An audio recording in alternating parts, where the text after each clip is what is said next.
A igreja serve para quê? Existe uma resposta muito comum de que a igreja existe para evangelizar, que a igreja existe para pregar. E essa resposta está errada. Em parte. E durante esse vídeo eu quero te ajudar a entender que a missão da igreja é muito mais do que isso. Para isso, só o que eu peço é curta esse vídeo, se inscreva nesse canal. Fazendo isso, você vai me ajudar a alcançar mais pessoas. Então, algumas pessoas, quando procuram entender a missão ou o propósito da igreja, se dirigem a um texto que ficou conhecido como a Grande Comissão. Geralmente a versão citada é a de Mateus 28, versículos 16 a 20. Eu vou ler aqui com você e a gente vai perceber por que esse texto não é a missão da igreja. Presta atenção. Seguiram os 11 discípulos para a Galileia, para o monte que Jesus designara. E quando o viram, o adoraram, mas alguns duvidaram. Jesus, aproximando-se, falou-lhes, dizendo: Toda a autoridade me foi dada no céu e na terra. Ide, portanto, fazei discípulos de todas as nações, batizando-os em nome do Pai, do Filho e do Espírito Santo, ensinando-os a guardar todas as coisas que vos tenho ordenado. E eis que estou convosco todos os dias, até a consumação do século. Esse texto tem vários elementos que nos mostram que ele não pode ser usado ou entendido como uma explicação completa ou essencial da missão da igreja. Primeiro, que o texto não se coloca como um texto que está tratando da missão da igreja como um todo. Não tem nenhuma parte do texto que diga isso. Mas ele é bastante limitado em algumas coisas. Primeiro, ele é limitado no alcance. Em segundo lugar, ele é limitado no conteúdo. Ele é limitado no alcance porque Cristo aqui fala a 11 discípulos. Cristo, nesse mesmo evangelho, foi visto antes por algumas mulheres. E Cristo não passou essa informação para essas mulheres. Ele queria falar especificamente com seus 11 discípulos mais importantes. Então, se esse texto trata da missão de algo, é a missão dos 11 discípulos, não a missão da totalidade da igreja. Em segundo lugar, esse texto é limitado no seu conteúdo. Ele fala do ensino e fala do batismo. Mas e a ação social? E as artes? E o culto? Quando nós falamos de igreja, nós estamos falando sempre de um lugar, um ambiente, uma comunidade que cultua. Nessas palavras de Cristo não tem nada sobre o culto. Então Cristo fala de uma missão de certos indivíduos e não a missão da totalidade da igreja. Existem outras coisas que a igreja desempenha e realiza que são fundamentais no ser da igreja e que não são contempladas nesse texto. Esse texto é importante porque ele mostra primeiro a dimensão universal da missão da igreja. O texto, embora não seja um texto que trate da missão da igreja exaustivamente, mostra que os discípulos, os 11, tinham um alcance universal na sua missão. E, portanto, isso afeta a maneira como nós vemos a missão da igreja. Além disso, esse texto, por esse motivo, inclusive, foi importante no despertamento missionário de muitos cristãos protestantes do final do século XIX e no começo do século XX. Portanto, esse texto inspirou e inspira muitas pessoas na prática da evangelização de outros povos, no trabalho missionário transcultural. Então, esse texto tem sim uma importância nesse sentido, impacta a maneira como nós vemos a missão da igreja. Ele nos encoraja a continuar aquilo que os discípulos fizeram, mas ele não é uma explicação completa ou fundamental ou essencial ou básica da missão da igreja. Não é a missão da igreja aqui, mas é a missão dos 11. E mesmo como missão dos 11, isso não estaria completo. Em Atos dos Apóstolos, depois, eles mesmos dizem que além da palavra, estava dentro da missão deles a oração. E embora o batismo possa ser incluído nesse processo aí de oração, como entendendo a oração como a liturgia da igreja e o batismo como parte dessa liturgia, ainda assim, a oração é mais ampla do que aquilo que está nesses textos. Então, ele não serve como uma explicação completa sequer da missão dos 11. Então, a maneira correta como nós devemos observar essa questão é procurar nas Escrituras Sagradas o que é a igreja. Qual é a essência da igreja? Quando nós entendemos a essência de uma coisa, nós entendemos o propósito dela. Então, entender o propósito da igreja significa entender a essência da igreja. O Novo Testamento apresenta a igreja como uma casa espiritual para oferecer sacrifícios espirituais. Nós vemos isso em 1 Pedro 2,5. Olha o que diz o texto. Também vós mesmos, como pedras que vivem, pedras vivas, sois edificados casa espiritual para serdes sacerdócio santo, a fim de oferecerdes sacrifícios espirituais agradáveis a Deus por intermédio de Jesus Cristo.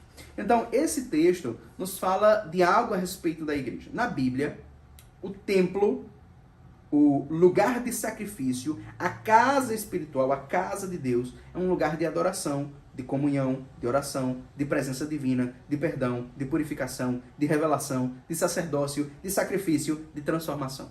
Então, quando eu entendo que a igreja nas Escrituras Sagradas é a casa de Deus, quando eu entendo que a igreja é o templo de Deus vivo, é o santuário do Espírito Santo, eu tenho uma maneira muito mais ampla para entender a missão dela. Quando nós dizemos que a igreja é a casa de Deus, nós dizemos que ela é todas essas coisas. E em razão disso, não é possível entender a essência da igreja e a missão da igreja, que nos preocupa aqui, sem entender o que é um sacrifício. Uma eclesiologia sacrificial é necessária, uma maneira sacrificial de entender a missão e o propósito da igreja.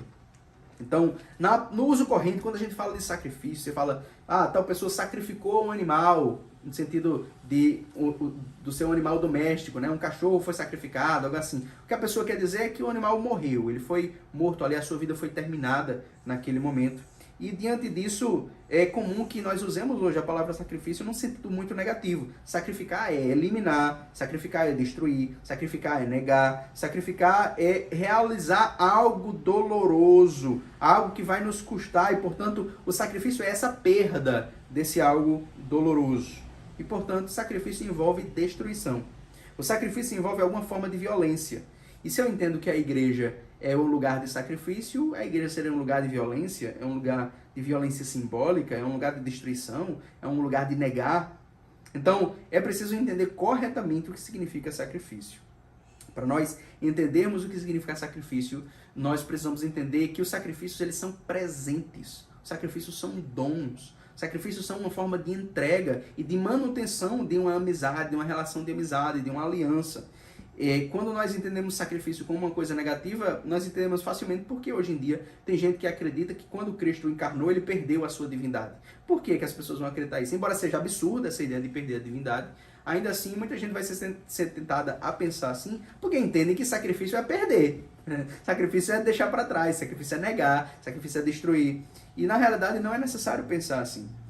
O sacrifício na Bíblia tem a ideia de entrega, tem a ideia de comunhão. Quando um animal ele era, por exemplo, oferecido em holocausto, ele era todo queimado ali, o sentido daquilo ali não era que o animal fosse destruído, o sentido era que ascendesse aos céus a fumaça daquele animal. Então, nesse sentido, a entrega do sacrifício era uma forma de transformação, não de destruição, mas de transformação, de elevação. E por isso, o sacrifício que nós chamamos de holocausto, na Bíblia, é chamado de sacrifício de elevação. Ou seja, é um sacrifício em que algo é elevado, se chama de olá. É o sacrifício em que algo sobe, em que algo ascende. E, portanto, uma maneira de traduzir esse sacrifício seria sacrifício de ascensão. A fumaça ascende a Deus. Então, sacrifício é uma forma de entregar, de elevar, de colocar algo numa esfera superior. Portanto, é por isso que em português nós dizemos sacrificar. Vem de tornar sagrado. É isso que significa sacrificar, é tornar sagrado. Um sacrifício é uma forma de presente, de entrega, de dom. Na raiz de grande parte das religiões está essa noção de sacrifício como um presente que era dado a uma determinada divindade. Em alguns casos, até essa ideia vem como uma comida que é dada para alimentar a divindade. Claro que quando você tem uma concepção mais elevada sobre a divindade, não faz sentido você dizer que você alimenta. Para um cristão não faz sentido dizer que nós alimentamos o nosso Deus. Mas é uma forma de presente. Sacrificar é presentear. E, portanto, o presente é parte dessa relação de amizade. Por isso, sacrificar deve ser entendido de um jeito diferente. Santo Agostinho, no livro Cidade de Deus, uma das suas obras mais importantes, diz o seguinte: e a razão por que aqueles sacrifícios da lei, tiveram de ser mudados no momento oportuno e pré-estabelecido, foi precisamente para impedir que as pessoas acreditassem que os sacrifícios em si mesmos, em vez de as coisas significadas por eles, eram desejados por Deus ou ao menos aceitáveis em nós. Ou seja, aquilo que Deus desejava nos sacrifícios de animais que eram feitos ali, não era a morte do animal. O que Deus queria é aquilo que aquela morte simboliza, portanto, a nossa entrega pessoal, o nosso presente pessoal. E Santo Agostinho diz isso inspirado no Salmo 51, que nos ensina que o sacrifício aceitável a Deus é o coração contrito. O coração contrito não é o coração destruído. O coração contrito é o coração entregue, é o coração devoto, é o coração arrependido, é o coração que se coloca agora na direção correta e, portanto, que se eleva a Deus. De todo modo, o que está em jogo não é a morte, que só acontecia em alguns tipos de sacrifício, mas o oferecimento do presente. Não é à toa que os sacrifícios sejam chamados de dons na Bíblia. Sacrificar é presentear e, por isso, é uma forma de crescer, inaugurar, restaurar, fortalecer, numa dinâmica de amizade, agradecimento e reciprocidade para com os poderes superiores, no caso da religião bíblica, Deus. O Antigo Testamento rejeita a ideia de que o sacrifício é para alimentar a Deus, particularmente no discurso dos profetas, para quem o melhor sacrifício a oferecer a Deus é a justiça compassiva, é a misericórdia para com os necessitados. Esse é o sacrifício mais importante para Deus.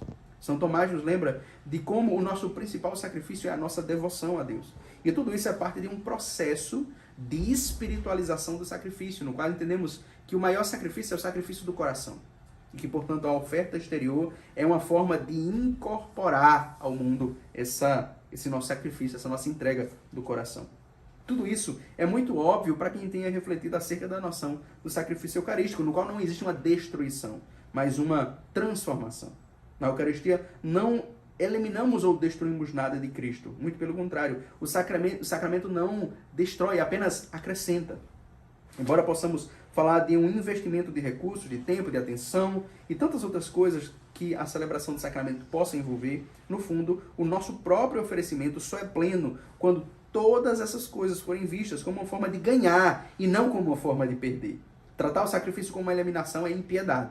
Todas as vezes em que sacrificamos, seja na Eucaristia, seja em qualquer outra coisa, como por exemplo quando ajudamos pessoas necessitadas, nós somos os beneficiários.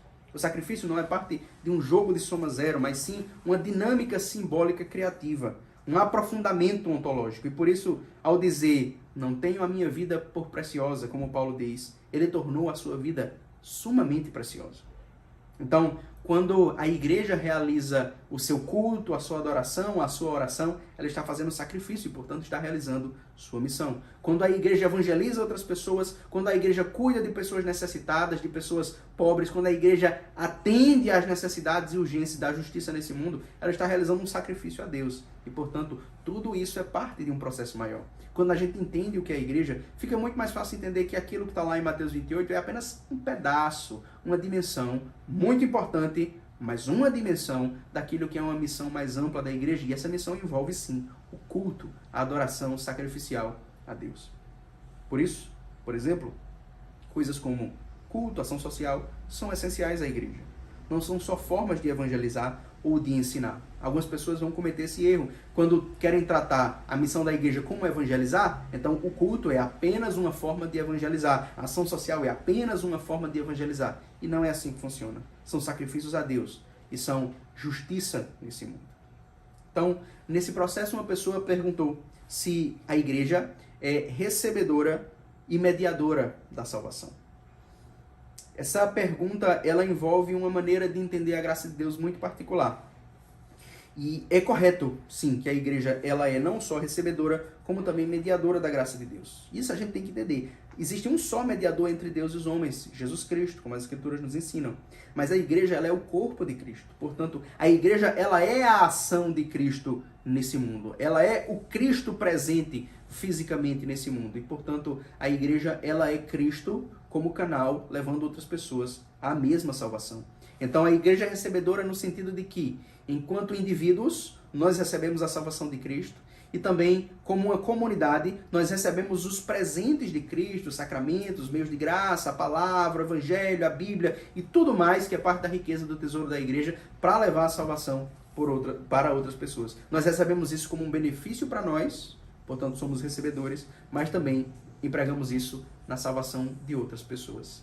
Então, a igreja é assim, tanto recebedora quanto mediadora, de certa maneira, desde que entendamos que ela é mediadora como parte do processo pelo qual Cristo é o único mediador entre Deus e os homens. Espero que você tenha gostado desse vídeo. Se você tiver algum comentário, faça, coloque aí embaixo. E eu quero saber o que é que você pensa, o que é que você acha sobre isso. Se você ainda não fez isso, curta esse vídeo, se inscreva nesse canal. Espero que esse vídeo tenha abençoado você. Deus te abençoe em nome do Pai, do Filho e do Espírito Santo.